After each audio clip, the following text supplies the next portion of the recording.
We're seeing a Japanese science fiction horror film tonight, a continuation of Parasite Part 1. We continue the tumultuous parasite's tale. The world is infested by mysterious aliens that have enslaved humankind. The parasites are the name for these organisms. They infect people by penetrating their nervous systems and brains, taking control of their bodies, minds, and even consciousness. Those who become infected lose most of their bodily function and develop aggressive tendencies and a need to feed on human flesh, so they take humans without mercy. The police use serial murderer Uragami to identify infected individuals in the opening scene of our film. The police are optimistic that Uragami, who has previously seen the parasites feeding on humans, can help them identify the alien and humans behaving weirdly. They present Shinichi, our main character from the previous film, in front of the serial murderer, but he is unable to recognize him. Shinichi keeps looking for the parasites that prey on and eat humans after being released. Though it infected his right hand, Shinichi befriended a parasite named Migi and now utilizes new abilities and superpowers to track down and eliminate wicked parasites.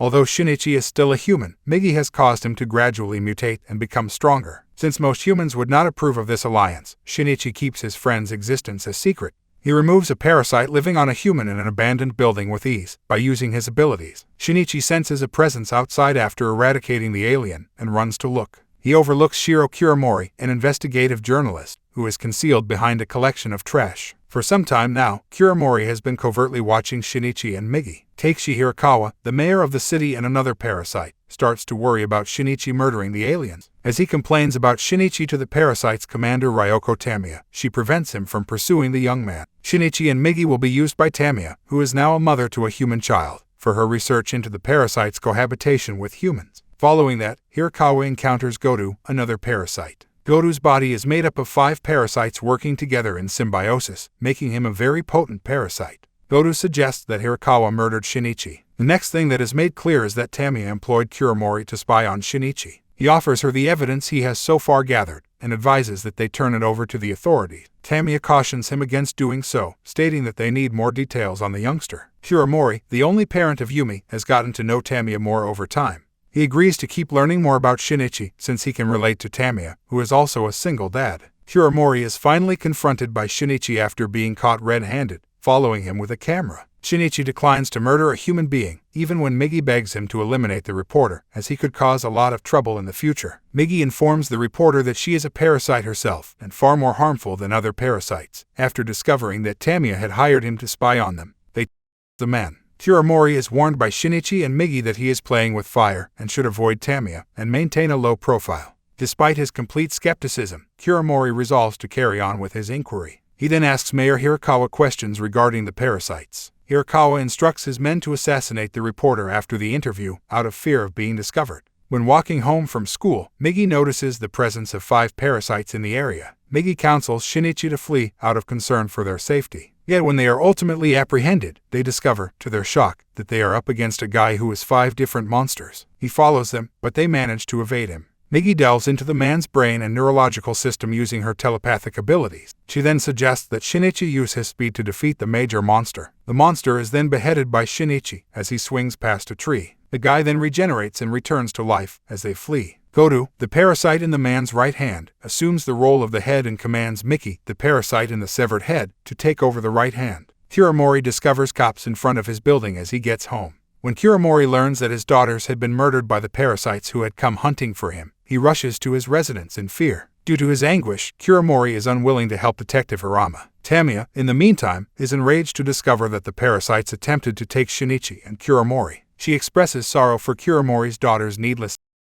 She is concerned about this barbaric slaughter of people, since it may spark a rebellion or a powerful enough resistance to wipe out all parasites. If they continue to challenge her power, she then makes a threat to end Hirakawa and other parasites personally. Tamiya has been demonstrating more and more human impulses following the birth of her human kid, such as compassion, and going above and beyond to care for one's child. She feeds the infant and attempts to make him laugh with amusing faces. When Detective Hirama discovers that Kuramori has escaped from the hotel where he was being held under police protection, he quickly dispatches his team to seek the devastated father. Kuramori kidnaps Tamiya's son and leaves her a message, inviting her to a park to witness his child. Tamiya goes to Shinichi's house to request his assistance. Shinichi, on the other hand, is not at home, and she bumps into his girlfriend Satomi. Satomi provides Tamiya Shinichi's phone number. Tamiya tells him over the phone that she isn't to blame for the parasites attacking and pleads for his assistance in saving her baby. After learning the truth about Hirakawa, the city's mayor, Tamiya, and Shinichi arrive at the park to meet Kiramori. The Japanese special assault team led by Yamagishi begins planning an attack on the town hall to remove all the parasites. Those within the building have been told to leave. They are subjected to an X-ray scan, and any monsters detected by the machine are executed on the spot. After the evacuation of the residents, the SAT team smashes inside the building and corners Hirakawa. When Hirakawa finds himself in a tight spot, he launches into a tirade against everyone, calling them parasites for their misdeeds and little stature. Yamagishi, however, cuts short his protracted monologue by shooting him. Yamagishi is shocked to learn that Hirakawa is a genuine human. According to his convictions and morals, Hirakawa was aiding the monsters. The final parasite, Godu, appears just as the armed men are starting to process the information. The SAT team fires guns at the monster, but he easily deflects them. Kiramori's daughter wasn't executed on her own, Tamiya tells him in the park, but Kiramori, who is obsessed with retaliation, doesn't believe her. Shinichi also attempts to talk him out of hurting the defenseless.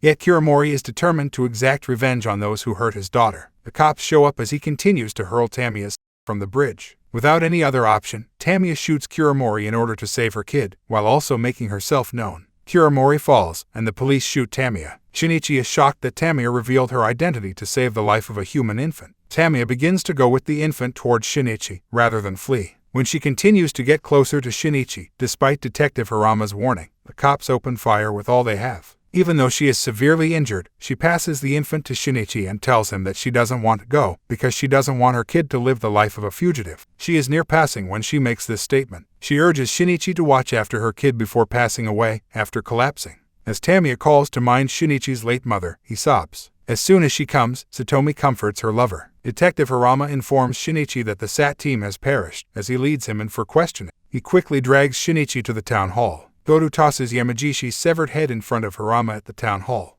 Harama fires on the parasite out of rage, but it deflects the bullets back at him, instantly eliminating him. Sensing a risk to his life, Shinichi flees in a vehicle as the cops flee. On a motorcycle, Godu pursues him and ultimately catches up with him. Godu assaults him from the roof of his car before Shinichi and Migi even notice. Shinichi attempts to avoid the parasite's onslaught, while Migi pilots the vehicle. Migi loses control of the vehicle during the altercation, and it crashes off a bridge. Migi succeeds in preserving both Shinichi and itself. Nevertheless, Godu is hurt, but survives the collision, so he decides to pursue the two into the forest. Once Migi devises a strategy, they choose to ambush the parasite. Shinichi creeps up on the parasite from behind as Migi strikes it from a tree, but the parasite foils its strategy. Migi, who has no other option, orders Shinichi to flee while it keeps the parasite occupied. Migi compels Shinichi to go, despite his refusal to give up his companion. Migi is defeated by Godu, who then brutally ends it. Shinichi makes that significant and then flees. Shinichi phones Satomi while hiding in an abandoned structure. He is heartbroken about Migi's passing, and Satomi consoles him. He is reminded by her that they still have time to work things out.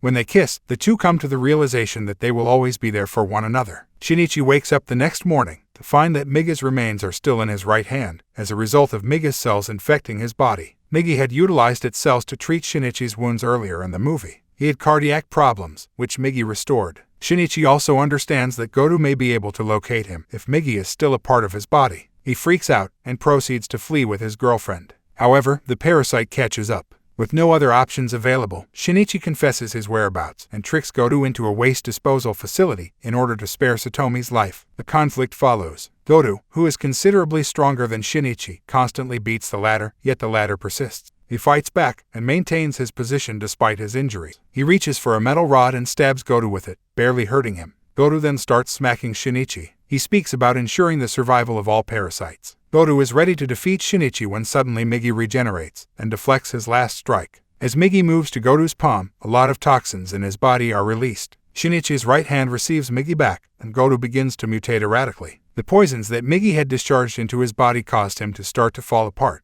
They are too strong for his defenses. Godu's torso, with a beating heart, is the final monster left. Godu has a 50-50 chance of survival, according to Migi. Shinichi is ready to murder Godu because he won't allow that to happen, when he suddenly recalls Tamiya's statement that these parasites are only trying to thrive on Earth, like humans. Shinichi finally comes to the conclusion that even if the parasites are only trying to survive, he must protect his loved one and put humanity first. Before setting it on fire, he explains to the monster that although people are fallible, they nevertheless deserve to live. A few days later, when Shinichi completes his schoolwork, Migi informs him that there is no need for it to exist, because all monsters have been slain. Migi claims that if it persists, it will only put Shinichi in trouble with the law. Shinichi will receive his right hand back, in exchange for Migi going into hibernation for many years, decades, or maybe till the end of its life. When Shinichi learns of its departure intention, he is devastated, but Migi explains that they must go on their own. Shinichi is thanked by Migi, who then transforms into a regular hand as Shinichi sobs, completely heartbroken.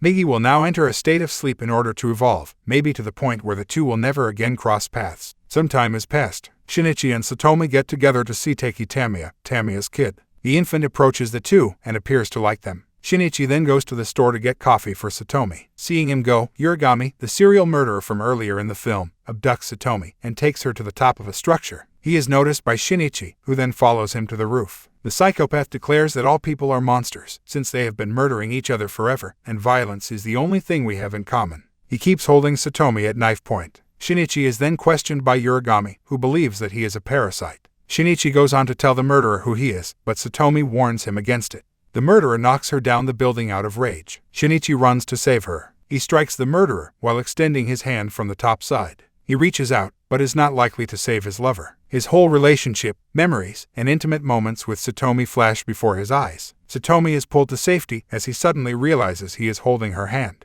They exhale a sigh of relief as Shinichi realizes that Migi stopped hibernating for a second to help its dear friend.